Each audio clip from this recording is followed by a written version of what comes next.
थये पंचम वेद निराला नव ज्योति जगाने वाला नव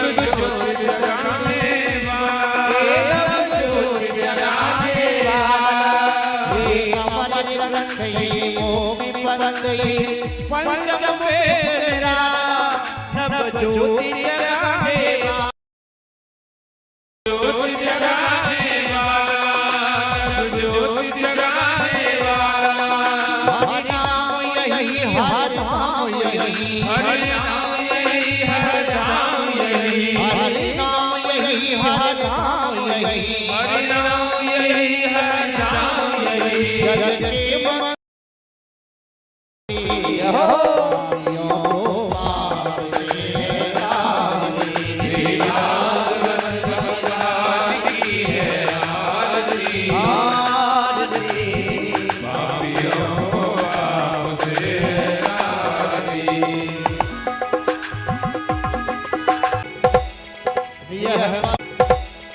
यह मधुर बोल जगपंथ खोल सन्मार्ग दिखाने वाला बिगड़ी को बनाने वाला यह मधुर बोल जगपंथ खोल सन्मार्ग बताने वाला बिगड़ी को बनाने वाला बिगड़ी को भगवान की है आरती ओ आरती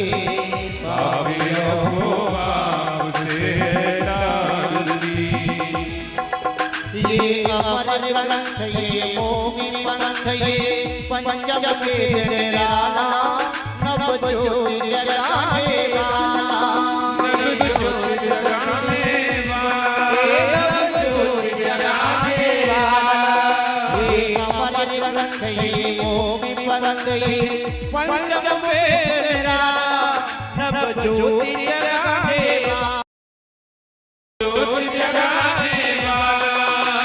ज्योति जगाने हरि नाम यही हरि नाम यही हरि नाम यही हरि नाम यही हरि नाम यही हरि नाम यही हरि नाम यही हरि नाम यही जगत के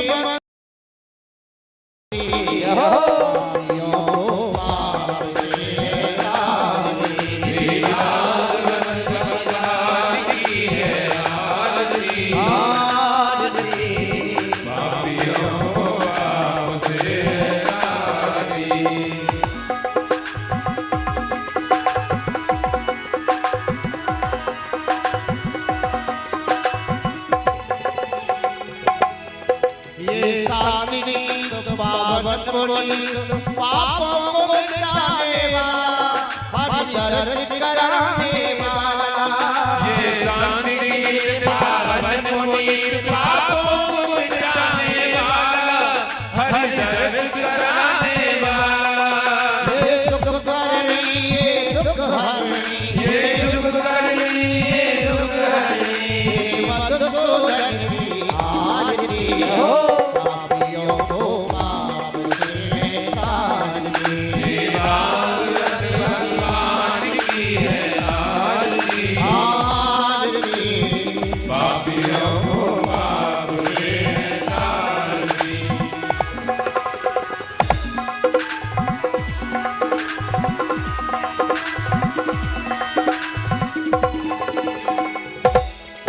यह मधुर बोल जगपंथ खोल सन्मार्ग दिखाने वाला बिगड़ी को बनाने वाला यह मधुर बोल जगपंथ खोल सन्मार्ग बताने वाला बिगड़ी को बनाने वाला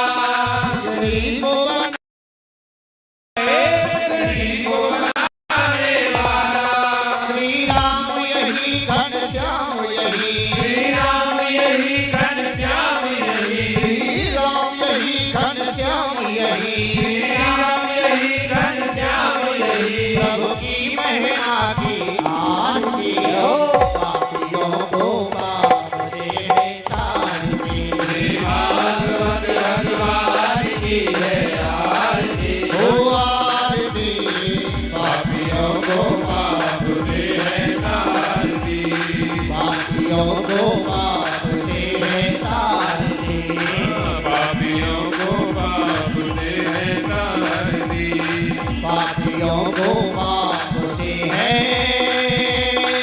तार दी।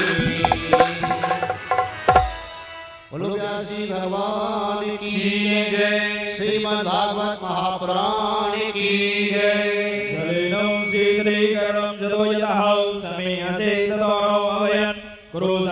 गुरुप्रजाभ्यो भयनः वासुभ्यः सुशान्तिर्भवतु सर्वारिष्टा सुशान्तिर्भवतु। सभी भक्त अपने स्थान पर विराजमान हो जाएं। आचार्य जी महाराज सभी के पूजन करा दो, सभी का पूजन करा दो और धुनकारी लगवा दो। कथा प्रारंभ करने से पहले 2 मिनट का संकीर्तन करेंगे मीठी मीठी तालियों के साथ, मधुर मधुर वाणी के साथ में चलेंगे। जय जय श्री राधे, जय जय श्री श्यामा, जय जय श्री राधे, जय जय श्री श्यामा, जय श्री राधे राधे श्री श्यामा, जय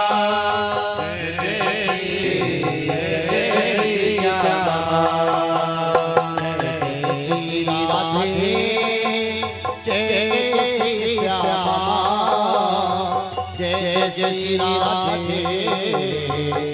जय श्री श्यामा, जय श्री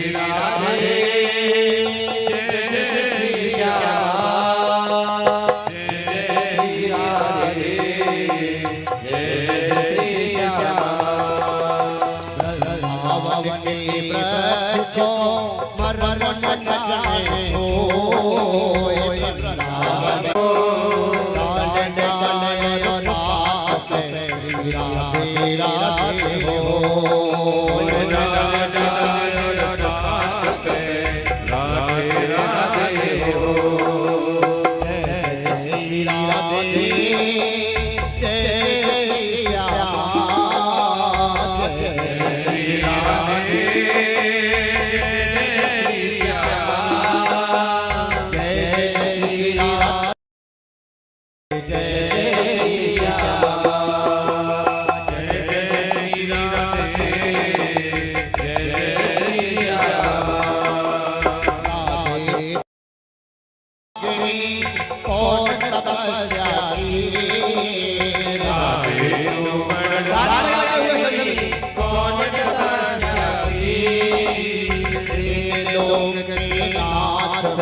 तले क्यों नहीं पियो न यमुना पान। कमले तले क्यों नहीं पियो न यमुना पान। रे नर तू समझो नहीं जब ब्रज को तत्व महान।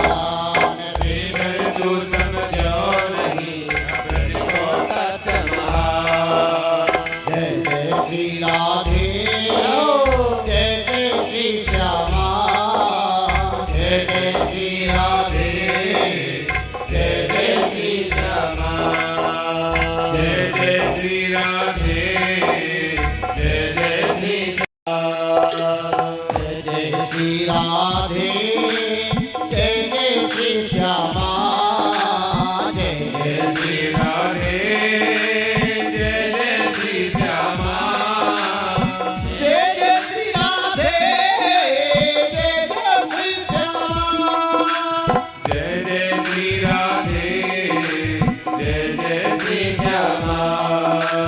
ब्रज 84 कोस में चार धाम निज धाम। ब्रज 84 कोस में चार धाम निज धाम।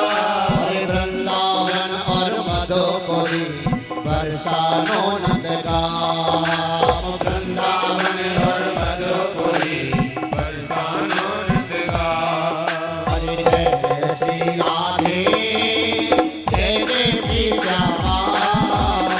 जय जय श्री राधे जय जय श्री श्यामा। जय जय श्री राधे राधे जय श्री श्यामा। जय श्री राधे जय जय श्री श्यामा।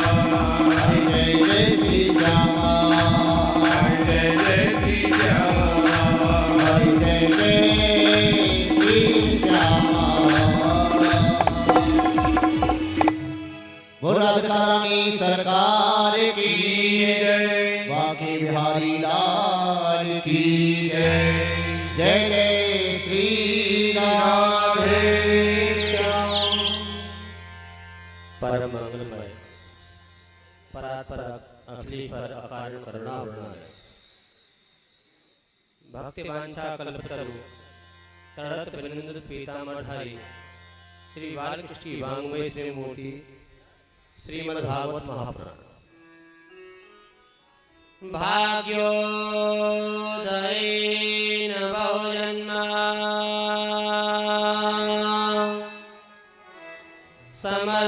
समर्जितेन सत्संगं च लभते पुरुषो यदा वै अज्ञानो हेतुकृतिमोह मदान्धकारनाशं विदाय तदोदयते विवेकः।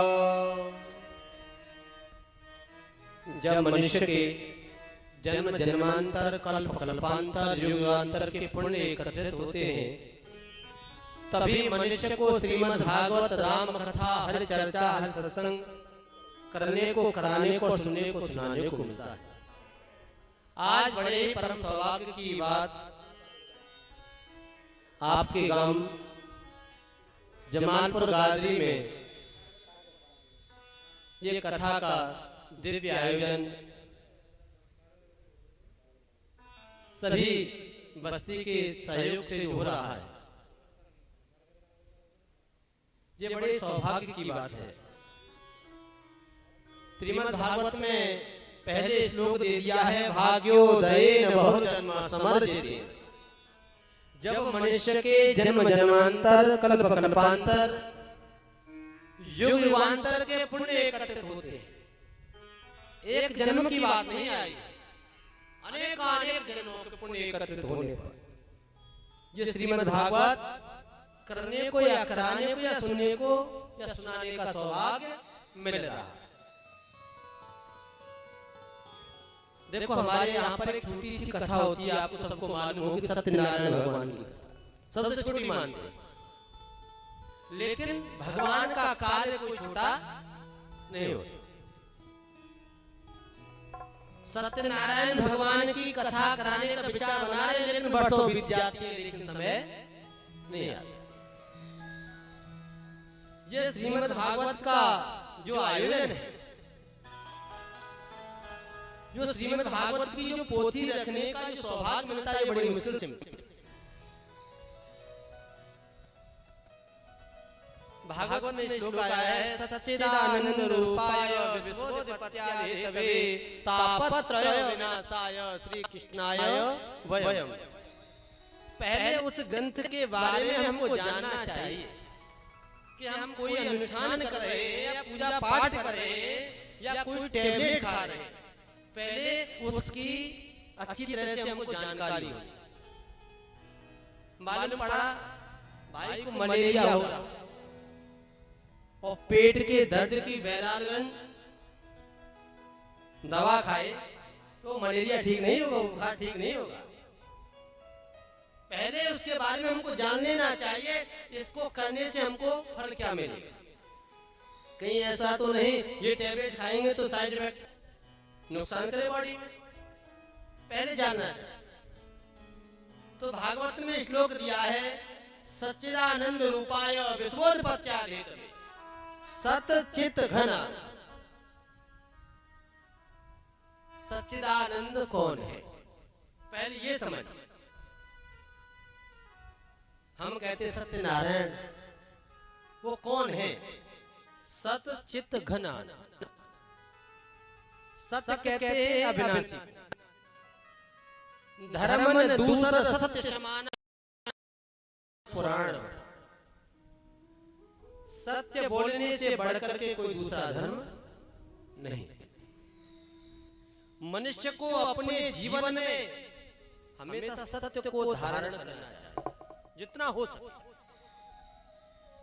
लेकिन आजकल के जो भक्त हैं, इस कलिकाल के सुन्नती लोगों के जो भक्त हैं, वो पल पल पर झूठ बोलते हैं। अगर कोई भक्त झूठे से भी बोलते ना, सच धोखे से भी बोलते तो वो अपने सीने पे हाथ रख कर कहेगा, राजा हरिश्चंद्र के बाद मेरा नंबर है, मैं ही सत्यवादी हूँ। लेकिन बड़े बड़े मोबाइल, किसी ने फोन किया, भाई कहाँ हो? घर में बैठा ये टाइम में सॉन्ग कर रहा हूँ। कहाँ है भैया? कि खेतों में पानी लगा रहा था, क्या फुस हो रहा होगा। बात झूठ नहीं बोलना। तुलसीदास बाबा ने कह दिया, धर्म मनुष्य सत्य माना। कोई भी कार्य मत करो, कोई पूजा पाठ कार्य मत करो, लेकिन जीवन में सत्य को धारण करो। सत्य बोलिए। सत्य अपंग हो सकता है, सत्य लगना होता है, लेकिन कोई पराजय नहीं हो सकता, क्योंकि सत्य की हमेशा विजय। सत्य जिसका न होने वाला अंत भी सत्य है, जो मध्य भी सत्य है, जो आज भी सत्य है, वो सत्य। सत्य चित, और चित कहते हैं प्रकाशवान। जैसे हमको कोई पुस्तक पढ़ने के लिए विलायत या बल्ब प्रकाश की आवश्यकता पड़े, उस मधुसूदन गोपाल बाके बिहारी को किसी से प्रकाश उधार लेने की आवश्यकता न पड़े, उसको कहते हैं चित। जैसे मानो आप वृंदावन में जाओ या राज परिक्रमा करने के लिए जाते हैं ना, तो वहां पे सूरदास मिले होंगे, सूरदास जो जन्म से अंधे हैं, लेकिन कोई तो बाजा बजाता है, कोई ढोलक बजा रहा है, किसी को भागवत कंठस्थ है, किसी को सुंदर कंठस्थ याद है।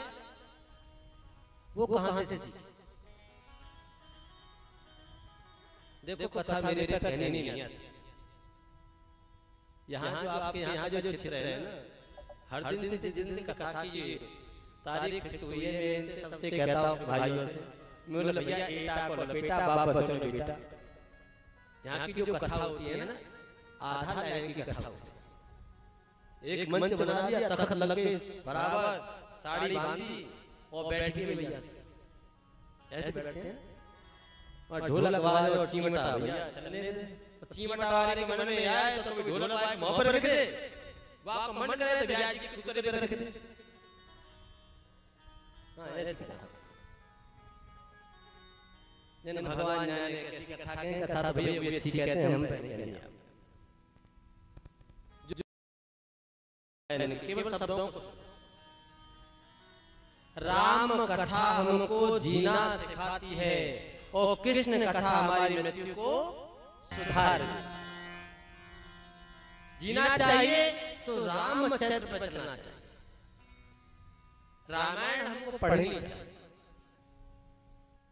राम के भाई चार भाई थे। चार भाइयों में कितना विघटन हो गया, अलग हो गए, लेकिन वो भी एक हो। एक माँ ने बोल दिया बेटा तू हो जा, 14 वर्ष का वनवास से जा, माँ के कहने पे चला गया। लेकिन आजकल की माँ कहते हैं ना कि बेटा तेरे लिए खेत पर पानी नहीं है, अपने बाबा चाची कहते हैं या मौसी कहते हैं या ताई कहते हैं, जब बेटा रोटी दिया है ना तो दिया है ना, कल नहीं जाएगा। अगर हमको जीना है तो राम के चरित्र पर जीना चाहिए। सत्य मान लो हमारे दो प्रकार के चक्षु होते हैं, नेत्र। जो हम बाहर जो देख रहे हैं ये भी नेत्र हैं। मनुष्य के अंदर दो प्रकार के नेत्र होते हैं, एक अंदर होते चक्षु। हमारे जिनके बाहर के खुले हुए हैं उनके अंदर के चक्षु बंद हैं। जिनके अंदर के चक्षु खुल जाते हैं वो गोविंद को, परमात्मा को पा लेते हैं। मत्सर और मच्छर में थोड़ा यही अंतर है। मत्सर और मच्छर, मच्छर से बचने के लिए ऑल लगा लोगे, एसी लगा लोगे, पंखा लगा लोगे, मच्छरदानी लगा लोगे, बच जाओगे। लेकिन जो अंदर जो मच्छर काटता है उससे बचने के लिए क्या उपाय करना चाहिए? माया माया सब भजे, माधव भजे न कोई, जो कदापि माधव भजे तो माया तेरी हो। हमको श्वास श्वास पर गोविंद को भजना, उठते बैठते सोते जागते गोविंद को भजना। सच्चित घन आनंद। और आनंद की परिभाषा तो श्रीमद् भागवत में बहुत लंबी चौड़ी विस्तारित बताई है, लेकिन समय है नहीं। आज प्रथम दिवस है और मेरे को महात्मा की कथा आपको सुनानी नहीं सुनानी। महात्मा की कथा उधर आनंद से कहते हैं, किसी मेरे मैया ने भोजन कराया कि भैया को, फिर उससे पूछा भैया भोजन कैसा लगा, तो वो क्या बोलेगा? भैया आनंद आएगा, अच्छा भोजन कराया। यानी बैसाख का महीना है, दोपहर पर रही है चकाचक। हमारे ढोलक वाले भाई आए, पैदल पैदल चलते आ रहे हैं, बिल्कुल दूर से पसीना पसीना हो रहा है। भैया ने इस कमरे में डंडल के गद्दे पे बैठा दिया। भैया से पूछा भैया कैसा लगा? भैया क्या कहेगा? फिर आनंद आ गया। एयर कंडीशन गाड़ी में बैठा करके घुमा दिया, शहर से पार्टी करा जाए, फिर उससे पूछा जाए कैसा लगा, तो वो क्या कहेगा? आनंद आ गया। लेकिन वो आनंद नहीं है। आनंद क्या है? नंद घर आनंद भयो जय जय कन्हैया लाल की, अवध घर आनंद भयो राजा।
यही है कहीं और न जाऊं आशा यही है कहीं और न जाऊं भक्ति का रंग चढ़ा दे भक्ति का रंग चढ़ा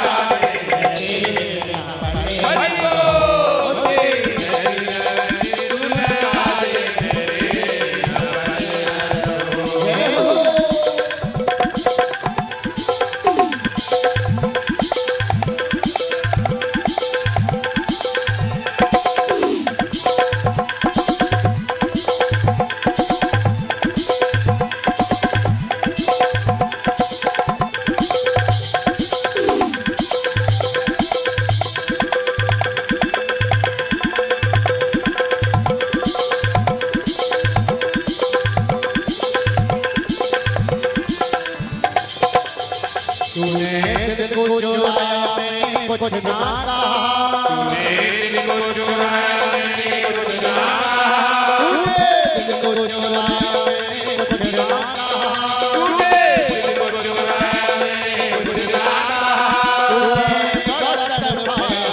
कुछ ना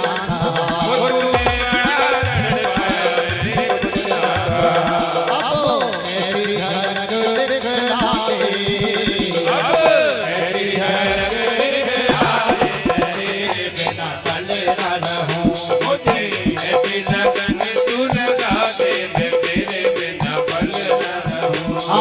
तेरे बिना पल ना रहूं मैं तेरे बिना पल न रहूं मैं तेरे बिना पल ना रहूं मैं तेरे बिना पल न रहूं मैं तेरे बिना पल ना रहूं ऐसी लगन तू लगा दे मैं तेरे बिना पल ना रहूं मुझे ऐसी लगन तू लगा दे मैं तेरे बिना पल न रहूं मैं तेरे बिना पल ना रहूं तेरे बिना पल न रहूं तेरे बिना पल ना रहूं जय जय श्री राधे तरुणी प्रभुता गृहे श्यालको बुद्धिदायक आज इस मृत्यु लोक में जो सभी प्राणी हैं वो सब केवल अपने काम में लगे हैं माया के चक्कर में सब लगे माया माया सब भजे माधव भजे न कोई इसी माया के चक्कर में लगे हुए तरुणी प्रभुता के शाल को बुद्धिदायक आजकल का जो पुत्र है ना आजकल की जो संतान है वो बड़ी अजीब है आजकल के भाई की शादी हो जाए तो वो अपने माँ से ढंग से माँ नहीं बोलता अपनी माँ से ढंग से माँ नहीं बोलेगा हरी डोगरी इसी तरीके से बोलेगा और अपने ससुराल में जाके क्या कहेगा ज्यादा पढ़ा लिखा हुआ तो माता जी कह देगा अपनी महतारी के पैर नहीं छुएगा लेकिन ससुराल में जाकर जरूर छुएगा साले साहब से साले अपने भाई से नहीं पूछेगा अपने पिता से नहीं पूछेगा अपने चाचा ताऊ से सलाह नहीं लेगा सलाह किससे लेनी है कोई प्लॉट लेना है फ्लैट लेना है या कोई जमीन खरीदनी है फोन मिलाएगा साले साहब से कहेगा भाई साहब अपने भैया से भैया नहीं बोला लेकिन वहां साले से क्या बोला भाई साहब वहां पर एक और होती है बाद में उनके भाई साहब कौन होती घरवाली जिसे रिश्ते में सरेज बोला जाता वहां क्या बोलेगा भाभी जी जय हो मेरी धन्य होती बताओ लेकिन अपनी भाभी से कोई भाभी जी नहीं कहा होगा मैं कहता हूं मानता हूं अगर तुम्हारे सारे साहब बुद्धिमान हैं पढ़े लिखे हैं योग्य हैं तो सलाह जरूर लो लेकिन अपने माता पिता से पहले पूछना चाहिए कि माँ मैं ये प्लॉट ले रहा हूं या फ्लैट ले रहा हूं ये ठीक रहेगा या नहीं रहेगा पूछ तो लो एक बार पूछ सलाह लीजिए ठीक है माता जी जैसे कि ठीक है माता जी पूछ लो साली साहब फोन लगा लो सलाह सबसे लो अपनी बात को कर लीजिए माँ बाप से पूछोगे तो माँ का जो हृदय है ना वो मयूर की तरह खिल जाएगा कि मेरा खुद मेरे से कोई बात पूछे बगैर कोई काम नहीं करता पूछिए लेकिन बुजुर्गों की कहावत है, दीवार बिगाड़े आरो तो घर बिगाड़े सारो। घर में ज्यादा दीवार में जब आले निकाल देंगे ना, आले अलमारी निकाल देंगे तो दीवार कमजोर हो जाएगी। चोर आएंगे जिनका कुमल लगा ले जाए, बुजुर्ग यही कहते थे। और घर में ज्यादातर साले साहब को ज्यादा घर में रोक लेंगे तो फिर क्या होगा? घर में विघटन पड़ने लगेगा, घर वो कभी नहीं चलेगा। तरुणी प्रभुता गृहे श्यालको बुद्धिदायक कन्या विकृणो लोभा दंपति नाम च कल्पना। और आजकल इस कलयुग में मृत्यु लोक में कन्याओं का क्रय विक्रय हो रहा है। कन्या को, जिस पे कन्या है वो अपनी कन्या को बेच देता है। बेटी सिलाई करते करते बूढ़ी हो रही है, 28 साल की हो गई, लेकिन पिता के कान पर जू नहीं रह गई कि मेरे को बेटी की शादी करनी है। पहले ऐसा होता था, पहले बुजुर्ग ये कहते थे कि बेटी के हाथ का जल भी नहीं पीना है, खाना खाने की तो बात बहुत दूर की बात है। लेकिन आजकल बेटी कमा कमा करके देती जा रही है, लेकिन पिता के कान पर जू नहीं रह रही। जो उसका मन किया तो वही बेच। कन्या विकृणो की, ये हम नहीं कह रहे, ये श्रीमद् भागवत कह रही है साक्षात। अगर पहले बुजुर्ग ऐसे होते थे, जब बेटी को विवाह कर देते थे तो उसके सिमाने का पानी भी नहीं पीते। नहीं भाई, बेटी के घर का पानी नहीं पीना, अपने घर से व्यवस्था करके ले जाते थे।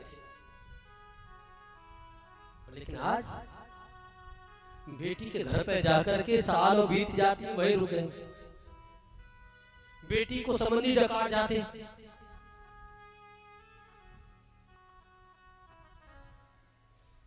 कहते हैं, एक कहावत आई है, बुजुर्गों ने कहा है, कुत्ता पारे वो कुत्ता। शब्दों पे ध्यान देना, कुत्ता पारे वो कुत्ता, कुत्ता मारे वो कुत्ता, बहने घर भैया कुत्ता, सास घर जमाई कुत्ता, उन कुत्तों को वो सरदार जो बेटी के पड़े थे। कुत्ता को पालना बुरी बात नहीं है। बुरी बात कब है कुत्ते को पालना? जब कुत्ते को तुमने अपने घर में पाल रखा है, छोटे छोटे बच्चे रह रहे हैं, उनमें तुम खा रहे हो, उन्हीं में तुम्हारा पूछी खा रहा, उसी में मिजूरी खा रही है। बच्चों के बिस्तर में जाकर कुत्ता सो रहा। और मेरी मैया, मेरी बहन तो इतनी खूबसूरत है, कुत्ता पे भैया मोच चढ़वा ले, कितनी प्यार करती है। बुरे बुरे पिला भैया, ऐसा कभी नहीं करना। हमेशा अपने बुजुर्गों से सलाह लेनी चाहिए। सुंदर कुत्ता पालने से बढ़कर के एक गौ माता पालो। गौ माता पालिए, सेवा करिए, आधे घर के कष्ट मिट जाएंगे। गौ माता की सेवा करिए। लेकिन आजकल गौ माता नहीं रहेगी, गौ माता। गौ माने जाना, जब तक दूध दे रही है तब तक तो गौ माता है। जिस दिन उसने दूध देना बंद किया, उसकी कमर पे 2 लठ मारे भेज दिया। घर घर में कन्हैया जी हैं, सबके घर में होंगे। आजकल ऐसे कन्हैया की वो चढ़ी है, सबके घर में ठाकुर जी। ठाकुर जी सबके घर में है, लेकिन ठाकुर जी ने जिसकी सेवा की, ठाकुर जी नंद बाबा के यहाँ पर अवतार लिया था ठाकुर जी ने, और नंगे पैर 9 लाख गायों को चराने के लिए जाते थे। गौ माता की सेवा की थी। और आजकल का भक्त क्या कर रहा है? करता है क्या? अगर खेत में गैया घुस गई ना तो लाठी मारेगा, बहुत से तो बल्लम झोंक देते। ऐसा कभी नहीं। पहले बुजुर्ग होते थे, गैया घर पे दूध दे रही है तो ठीक है, नहीं दे रही अपने खूंटे पे खत्म हो गई, वही गाड़ी। ऐसे करते। ठाकुर जी की सेवा मत करो, लेकिन गौ माता की सेवा जरूर करो। अब ये समझ लो कि आप मेरे को घी गुड़ खिलाओ या मेरे को बादाम का हलवा खिलाओ और मेरी मैया में लठ मारो, क्या मैं स्वीकार कर लूंगा? नहीं कर। पहले अपने मान सम्मान अपने बुजुर्गों का करना चाहिए, अपने इष्ट देव का। उधर हमारे यहाँ पर कोई भी भागवत या कोई कथा प्रारंभ होती है वो नेमी सारण्य तीर्थ से होती है। एकदा नेमे सारण्ये तीर्थ स्थाने जलदान। नेमी सारण में सौनकादिक 88,000 ऋषि विराजमान रहते हैं और वहां उन्हीं के मध्य में एक सूत जी महाराज, जो सूत जी महाराज है वो कथा सुनाते हैं। एक ग्रंथ की कथा समापन हुई, दूसरे ग्रंथ की कथा प्रारंभ हुई।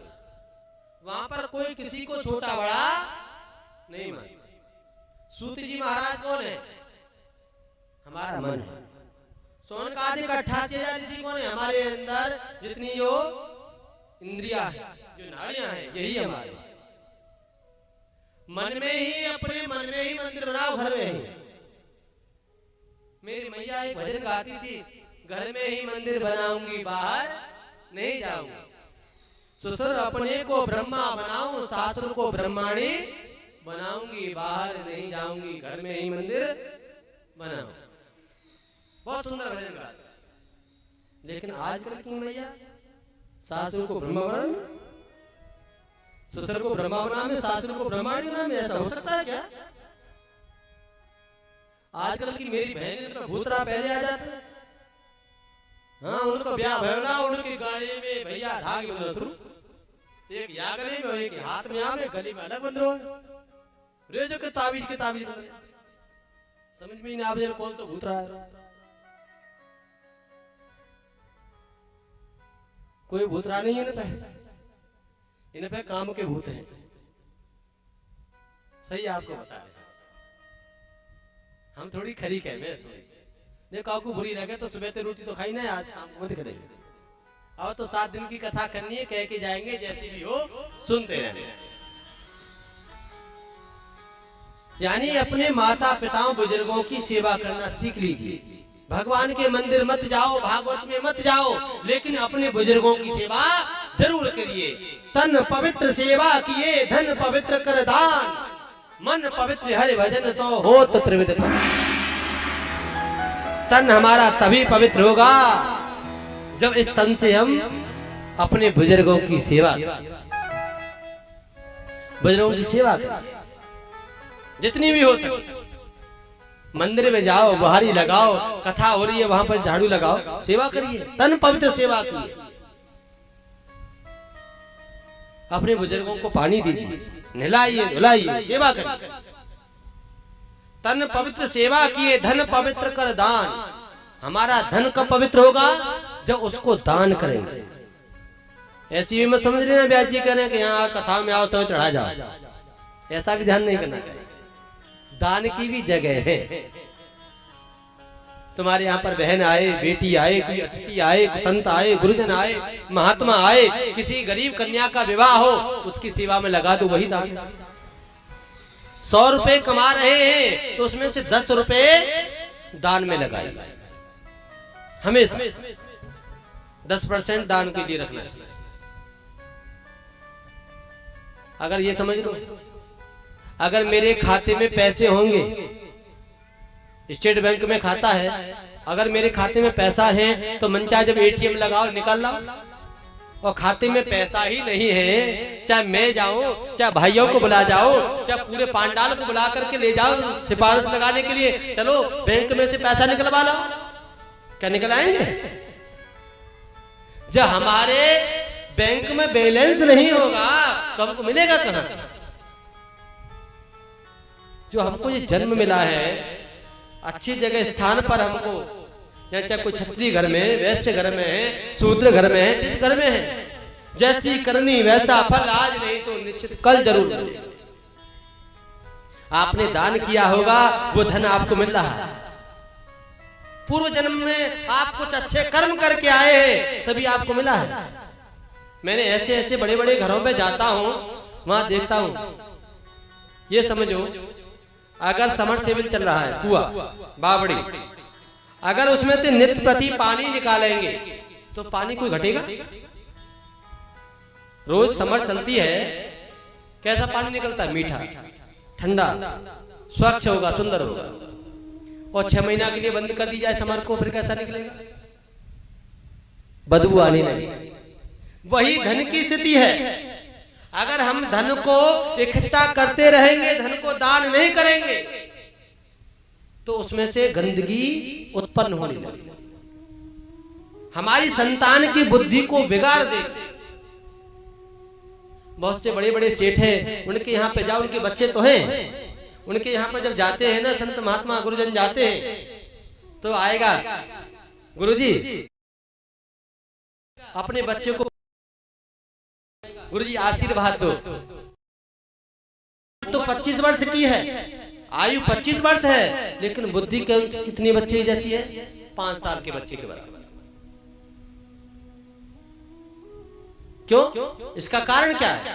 क्योंकि उसने कभी दान नहीं किया। हमारे बच्चों की बुद्धि को बिगाड़ देता है। बहुत से होते थे बच्चे, मेरे बुजुर्ग माता पिता होते थे, पहले धन को गाड़ते थे, भूल गए, जब खत्म हो जाते थे भूल जाते थे, मृत्यु को पधार गए, फिर क्या बनते थे वो? किसकी लालसा में मरे? धन की में मेरे धन का भूल। फिर क्या बन गए? वो सांप बन गए, माया पर बैठ गए, न तो लेने के रहे, न खाने के, न पीने के, वही रहे। ये समझ। उधर नेमी सारण्य तीर्थ में सौनकादिक 88,000 परीक्षित जी महाराज कथा तुमको सुना रहे। परीक्षित समझ रहे हो? जो भगवान की परीक्षा में पास हो जाए वही परीक्षित है। कथा सभी सुन रहे हैं, और मेरी मेमोरी है थोड़ी कमजोर है। आपकी तो 20 GB 25 GB होगी। मैं आपसे कभी पूछ सकता हूं, भैया भूल जाओ ना कथा, तो बता दिया करना कि ब्याह जी यहाँ कथा चल रही थी, आप भूल गए, वही आ जाए। सीरियल वही अच्छा होता है। पिक्चर कौन सी अच्छी लगती है? जो शुरू से एंड तक देखी जाए, तभी तो समझ में आएगी कुछ। ऐसी कथा का, कथा हम शुरू से एंड तक सुनेंगे, उसको ध्यान से सुनेंगे, तभी कुछ समझ में आए। ऐसा भी मत करना कथा यहाँ सुनी, इधर से सुनने बाईपास कर रहे हो, ऐसा भी मत। और परीक्षित तो मेरे लिए सभी है, एक नहीं है संजय बाबू, सभी परीक्षित। सभी कथा सुन रहे, जो भगवान की कथा को सुनता है, जो भगवान की परीक्षा में पास हो जाए, वही है परीक्षित। आज सौनकादिक 88,000 ऋषियों को सूत जी महाराज कथा सुना रहे हैं। उधर भगवान की एक ऐसी महती कृपा हुई, नारद जी का आगमन हो गया। नारद जी के मन में विचार आया कि जमालपुर गादरी में हर वर्ष कथा होती है, बोले चलते इस मृत्यु लोक में चलते। नारद जी के मन में विचार आया, उत्पन्न हुआ, बोले वहां के भक्त बहुत अच्छे हैं, सुबह 4 बजे से आते हैं, 4 बजे की कलश यात्रा का मुहूर्त निकला, 8 बजे ब्याह जी ने निकलवा दिया, बोले 8 बजे टाइम से निकल जाएंगे, बहुत भक्त अच्छे। नारद जी चले आए। नारद जी ने मन में विचार बनाया, पहले कहीं जाना चाहिए किसी तीर्थ स्थान पर, तो पहले अपने बुजुर्गों के पास जाना चाहिए, बुजुर्गों से अनुमति लेनी चाहिए। कोई भक्त वैष्णो देवी जाए, या वृंदावन जाए, या हरिद्वार जाए, या काशी जाए, कहीं भी जाए, पहले अपने माता पिता से आज्ञा लेकर। नारद जी के माता पिता कौन है? संत। नारद जी के मन में विचार आया, संतों के पास गए। एक संत के पास गए, अगर हमको किसी के पास जाना है, कोई सलाह लेनी है या कोई कथा सुननी है, तो शून्य बन करके बैठिए, शून्य कि हम कुछ नहीं जानते, हम कुछ नहीं जानते। अगर ऐसे बन के कथा सुनोगे तो कुछ समझ में आएगा।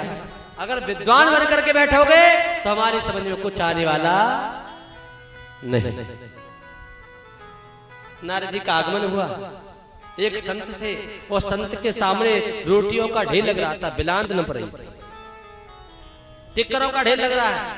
नारद जी आए, जैसे कोई अनजान व्यक्ति है, वो पूछने लगे, भैया महाराज जी का नाम क्या है?